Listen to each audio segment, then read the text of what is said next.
Assalamualaikum everyone, this is Yusha Nahin and you guys are watching Ride with Yusha. Okay, let's get started today's vlog. এখন আমরা আছি বর্তমান সময়ে passport অফিসের পিছনে, এটা হলো যে আগারগাঁওয়ের দিকে। আজকে নতুন আরেকটি ভ্লগে আপনাদেরকে স্বাগতম। ওকে, আজকে কিছু কাজ আছে, যেমন আমার রুমের পর্দা কেনা লাগবে। আজকে পর্দা কিনতে হবে, এই জন্য আমি যাব এখন। কোথায় যাব জানো? হোপ মার্কেটে অনেক কম দামে নাকি ভালো ভালো পর্দা পাওয়া যায়। তো দেখি কেমন ভালো পর্দা পাওয়া যায় কম দামের ভিতরে। আসলে পর্দা না থাকার কারণে সকালবেলার যে ঘুমটা, এটা সূর্যের আলোতে ভেঙে যায় এবং খুব খারাপ লাগে। ওই টাইমটাতে ঘুম ভাঙলে সূর্যের আলো পরে চোখ একদম ঝলসে যায়, পরে চোখ জ্বলে। আর ডে বাই ডে আমার ভিডিও ইমপ্রুভ হচ্ছে কি না এটাও একটু কমেন্ট করে জানাবেন প্লিজ, কারণ ভিডিওটা আসলে আমি নিজে তো আসলে দেখবো না, দেখবেন আপনারা। তো এখন আপনাদের ফিডব্যাক যদি ভালো না পাই, আপনাদের এক্সপেকটেশন যদি ম্যাচ না করতে পারি, তাহলে তো ভাই ভিডিও বানায় আসলে লাভ নেই, কারণ নিজের ভিডিও নিজে তো দেখবো না। তো সেজন্য বললাম যে একটু কষ্ট করে আপনাদের ফিডব্যাক জানাই দিন। 300 ফিট কি যাব? 300 ফিট থেকে একটু ঘুরে আসি। 300 ফিট থেকে ঘুরে, আচ্ছা 300 ফিট থেকে ঘুরবো একটু, ওইখান থেকে ঘুরে এসে তারপর পর্দা কিনবো। কি করব না করব এটা তারপরে করি।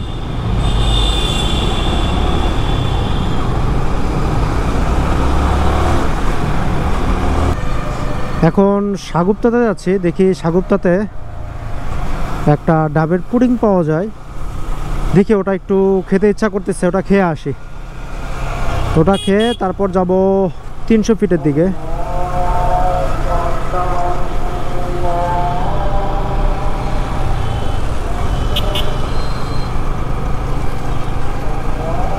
সাগুপ্তার এই রোডগুলা, মানে এই কালশির দিক থেকে এই রোডগুলা সুন্দর হয়ে গেছে আগের থেকে অনেক। একটা সময় ছিল যখন আসলে এই রোডগুলোতে হাঁটা চলা এগুলাই ঠিকঠাক ছিল। বাস বা হলো যে বাইকদের জন্য যে রাস্তাটা, এই রাস্তার আগে খুব একটা ভালো ছিল না, ভাঙ্গা। এই হলো অবস্থা। এদেরকে যত যায় বলেন, এদের রাস্তা কিন্তু বাম দিক দিয়ে যাবে, অটো এগুলো কিন্তু এইসব রোডের জন্য না আসলে। তারপরে এরা ওঠে, খুব ভালো কথা। অ্যাটলিস্ট তোরা তো রুলস অ্যান্ড রেগুলেশনসগুলো একটু মেনটেন করবি, যে না আমি এই যে আরেকজন, তাও ভালো যে একটু ঘাটটা ঘুরাইছে। এরকম ঘাট না ঘুরায় যদি মনে করেন যে আপনি ধাম করে বামে ডানে ঢুকাই দেন, অ্যাক্সিডেন্ট তো হবেই। এটা কি রং রোড দিয়ে আসার জায়গা? রং সাইড দিয়ে ওই দিক দিয়ে ঢুকতে পারতো না। আসলে আমাদের জন্য যে সরকারি আসুক না কেন, দেশটার উন্নয়ন করতে গেলে দেশের মানুষজনদেরকে একটু সোচ্চার হইতে হয়, একটু অ্যাক্টিভ হইতে হয়। আমরা আসলে ওই টাইপের মানুষ না, আমরা অনেক খারাপ। এত সুন্দর সুন্দর রোড, এই রোডগুলোতে যদি আপনি শান্তি মতন একটু ড্রাইভ না করতে পারেন, তাহলে আসলে এত সুন্দর রোডের মানেই হয় না।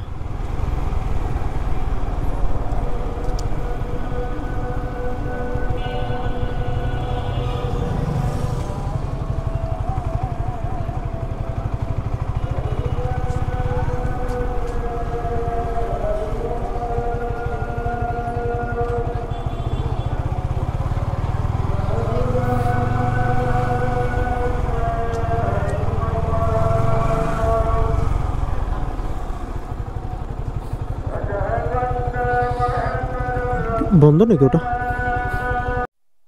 না, দোকানটা বন্ধ। বেশি আগে চলে আসছি।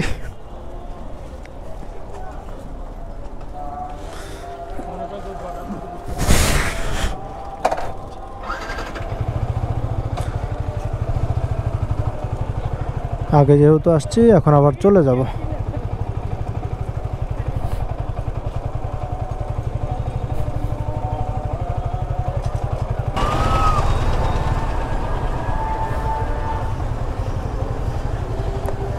দেখি ফ্লাইওভার দিয়ে যাব, এই নিচ দিয়ে যাব না। এই নিচ দিয়ে কে কখন বাস মারবে ভয় লাগে।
এই জায়গাটা এরকম কেন দিছে এটা বুঝলাম না, থাক করে এসে।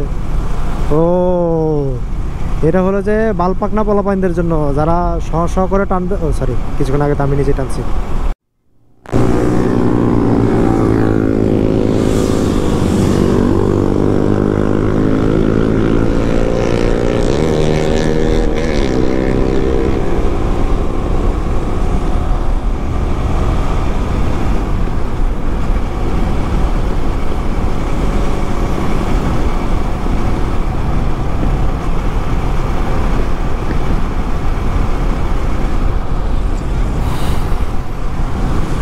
চলে আসছি পূর্বাচলে 300 ফিট।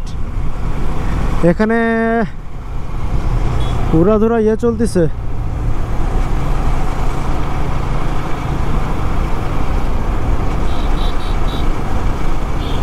রেস চলতেছে। কয়েকজনকে দেখলাম, কয়েকজনকে না ভালোই অনেকজনকে দেখলাম রেস করতেছে।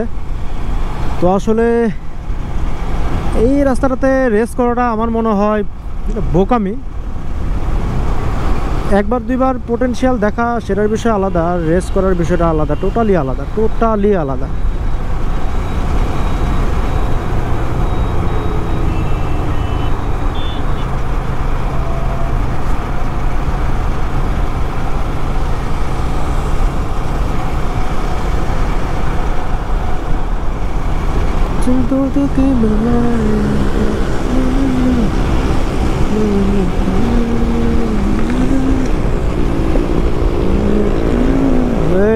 ওই যে গ্যাং যায়, গ্যাং যায় রেস। এরকম রেসের জন্য অনেক অ্যাক্সিডেন্ট হয়, তারপরও রেস করা কমবে না। আল্লাহ ভালো জানে।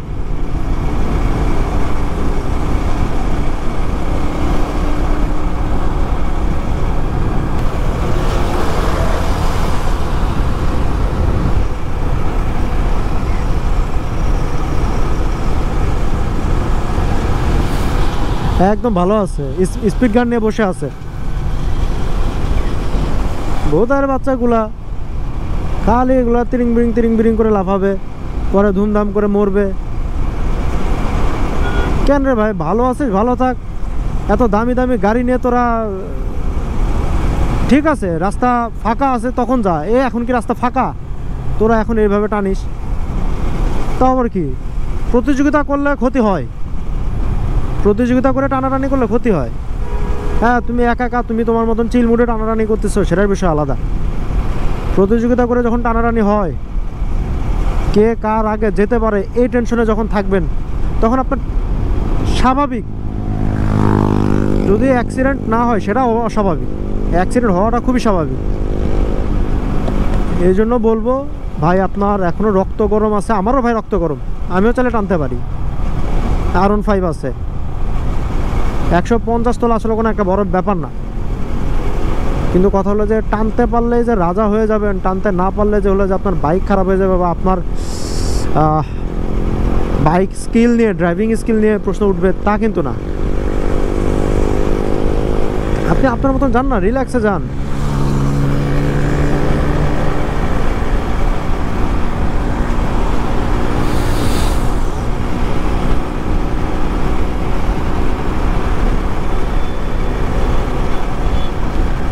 এই রোডটাতে বাইক চালাতে আসলে খুবই ভালো লাগে, খুব এনজয় করি। তবে এই একটা দলের বলের বাকরা না জানি হয়ে যায় কবে, আল্লাহ জানে।